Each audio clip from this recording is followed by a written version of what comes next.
بسم اللہ الرحمن الرحیم نحمدہ و نصلی علی رسولہ الکریم اما بعد فاعوذ باللہ من الشیطان الرجیم بسم اللہ الرحمن الرحیم۔ اللہ دے نام تو شروع اور اللہ دے نام تے ختم۔ نبی مکرم تے لکھاں کروڑاں درود و سلام۔ جو واقعہ میں آج شیئر کرنے جا رہا ہوں اس سے دو چیزیں ہائی الرٹ ہو جائیں گی۔ ایک تو نبی پاک سرکار کے والدین کے اہل ایمان ہونے کا ثبوت بھی مل جائے گا، اور دوسرا نبی پاک سرکار کے جو والدہ محترمہ ان کے وصال کا جو وقت ہے وہ بھی آپ کو پتہ چل جائے گا کہ کون سے مقام پہ آپ کا وصال ہوا ہے۔ تو نبی پاک سرکار کی والدہ محترمہ جو ہے ان کا تعلق تو مدینہ شریف سے ہے، تو نبی پاک سرکار کے والد محترم کا بھی قبر منور جو ہے مدینہ شریف میں ہے۔ تو نبی پاک سرکار کی عمر کوئی 6 سال تھی یا 7 سال تھی، مختلف روایتیں 6 یا 7 سال تھی۔ تو ابن سعد نیشہ پوری جو ہے وہ اپنی کتاب شرف مصطفیٰ میں بھی اس کو ذکر کرتے ہیں، اور بھی محدثین نے اس کو ذکر کیا ہے۔ تو نبی پاک سرکار کو آپ کی والدہ محترمہ آپ کے والد محترم کی قبر کی زیارت کے لیے لے کے گئی تھی مدینہ شریف۔ تو وہاں آپ کی طبیعت ناساز ہو گئی، تو آپ وہاں کافی دن یعنی 1 مہینہ تقریباً رکی، لیکن آپ کی صحت بحال نہ ہوئی، تو آپ نے واپس اپنے سسرال یعنی مکہ شریف آنے کے لیے رخت سفر باندھا۔ تو آپ کے ساتھ 2-4 اور بھی لوگ تھے۔ تو جب بھی ابوا کا مقام آیا نا، یہ مدینہ شریف اور مکہ شریف کے تقریباً درمیان میں ہے، تو یہاں پہ جب پہنچے تو نبی پاک کی والدہ محترمہ کی طبیعت بہت ناساز ہو گئی۔ تو انہوں نے سواری کو روکا اور وہاں پہ آپ کو نیچے لٹایا، تو پتہ چل گیا کبھی ان کا وقت وصال آ گیا۔ تو نبی مکرم سرکار دو عالم اپنی والدہ محترمہ سے لپٹے ہوئے تھے اور بڑے زار و قطار رو رہے تھے۔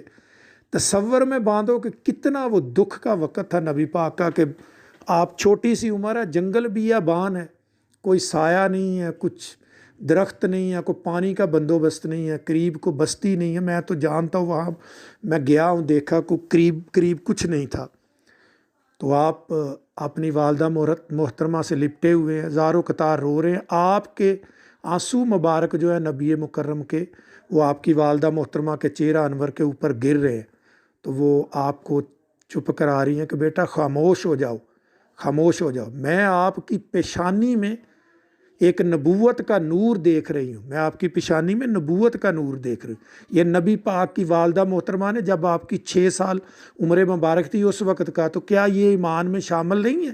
وہ تو اس عمر میں کہہ رہی ہیں کہ میں آپ کی پیشانی میں نبوت کا نور دیکھ رہی ہوں، میں آپ کو نبی کا نور کی ایک چمک میں آپ کی پیشانی میں دیکھ رہی ہوں۔ انہوں نے تو جب نبی مکرم سرکار دو عالم نے پیدا ہونا تھا، جب بطن مبارک میں آپ ظہور پذیر تھے، دنیا میں ظہور پذیر ہونے سے پہلے، تو آپ کو تو روز خوابیں آتی تھی، انبیاء ملتے تھے، تو کیا وہ بتاتے نہیں تھے کہ آخر الزمان نبی کا نور مبارک آپ کے بطن مبارک کے اندر ہے، جس نے کچھ دنوں کے بعد ظہور پذیر ہونا ہے؟ تو یہ تو باتیں ہیں کہ نبی پاک کے والدین مسلمان ہیں، اور دوسری بات یہ ہے کہ نبی پاک سرکار نے خود فرمایا کہ میرے سے لے کے ابراہیم علیہ السلام، آدم علیہ السلام تک جتنی میری نسل ہے، جس سے میرا نور جس عورت کے بطن مبارک میں گیا، جس مرد کے پشت میں گیا، وہ سب کے سب مسلمان ہے، پاکیزہ ہے، مزکہ ہے۔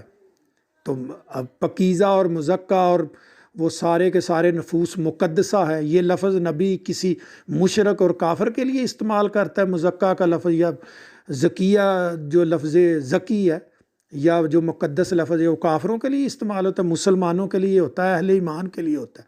تو آپ کی والدہ محترمہ تو چہرہ انور کو پڑھ کے کہہ رہی بیٹا خاموش ہو جاؤ، چپ کر جاؤ، صبر کرو، آپ کے چہرے میں نبوت کا نور دیکھ رہی ہوں۔ اور ساتھ میں ام رومان بھی تھی رضی اللہ تعالیٰ عنہا۔ تو آپ نے ان سے فرمایا کہ میرا نام قیامت تک زندہ رہے گا۔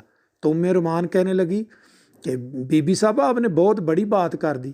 تو کہنے لگے جو میں نے جس بچے کو، یہ جو میرا بیٹا ہے جس کو میں نے جنم دیا، یہ بیٹا قیامت تک اس کا سلسلہ چلے گا، قیامت تک اس کی نبوت، اس کی رسالت چلے گی، اس کے ڈنکے بجیں گے جب اس کے ڈنکے بجیں گے تو اس کی والدہ کا ذکر نہیں ہوگا، میرا ذکر قیامت تک زندہ رہے گا۔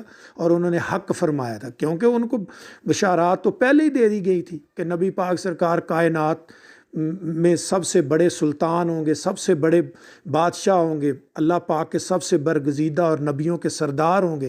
تو دیکھا نہیں تھا انہوں نے کہ جب نبی مکرم سرکار دو عالم ظہور پذیر ہوئے تو فرشتے آپ کو لے کے آپ سیر کرانے جا رہے ہیں، عرشوں پہ آپ کو غسل دیا گیا، تو فرشتے جب لے کے جا رہے تو حضرت آمنہ رضی اللہ تعالیٰ دیکھ رہی ہیں، کہتی ہیں جب نبی پاک کا نور نامی جو ہے وہ ظہور پذیر ہوا تو میں نے سوریہ میں چلتے ہوئے اونٹوں کی نکیلیں دیکھی، اونٹوں کے جو قطاریں چل رہی تھیں ان کو بھی میں نے دیکھا، اور سوریہ کے اندر یعنی ملک شام کے اندر جو محلات تھے ان کو بھی میں نے دیکھا، یعنی کہ ساری دنیا روشن ہو گئی، اتنا نور چمکا۔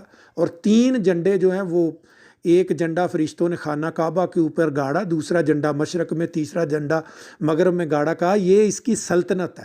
تو کیا یہ مان کے لیے کافی نہیں ہے؟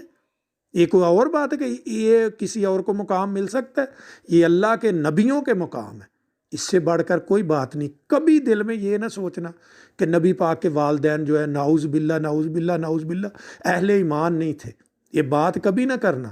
ایک دودھی جو ہے نا دودھ بیچنے والا، وہ گندے برتن میں دودھ نہیں ڈالتا، کہتا اللہ کا نور ہے۔ تو اللہ تو بہت بلند ہے، وہ کیسے کسی جو جسم پاک نہیں ہے اس میں اپنے نور کو، اللہ پاک اپنے نبی مکرم کے نور کو رکھے گا؟ یہ بات کبھی نہیں سوچنا۔ اللہ پاک آپ کو بھی مجھے بھی حق سمجھنے کی توفیق دے۔ تو ابوا کے مقام پہ آپ رو رہے تھے، آپ کی والدہ محترمہ نے یہ بشارات بھی آپ کو سنائیں اور آپ کو صبر دلاسا بھی دیا، اور پھر اب وہاں پہ آپ کی والدہ محترمہ اپنے خالق حقیقی سے جا ملی۔ تو نبی پاک کے لیے تو صدمے، اس سے بڑھ کے صدمہ کیا ہو سکتا ہے کہ چھوٹی سی عمر ہے 5-6 سال کی، اور والدہ محترمہ جنگل بیابان میں جہاں کوئی سایہ نہیں، پانی نہیں ہے، کوئی چیز نہیں ہے، وہاں پہ آپ کا وصال ہوا۔ آپ کے لیے بڑا دکھ کا وہ مقام تھا جب بی بی پاک کا وصال ہوا۔ اللہ پاک آپ پہ بھی مجھے بھی رحم کرے، اور اللہ پاک انہی نبی پاک سرکار کے صدقے ہمیں اپنی شفاعت نصیب فرمائے۔ اللہ پاک اپنا کرم کرے اور ہمیں انہی کے صدقے ہماری بخشش عطا فرمائے۔ وآخر دعوانا ان الحمدللہ رب العالمین۔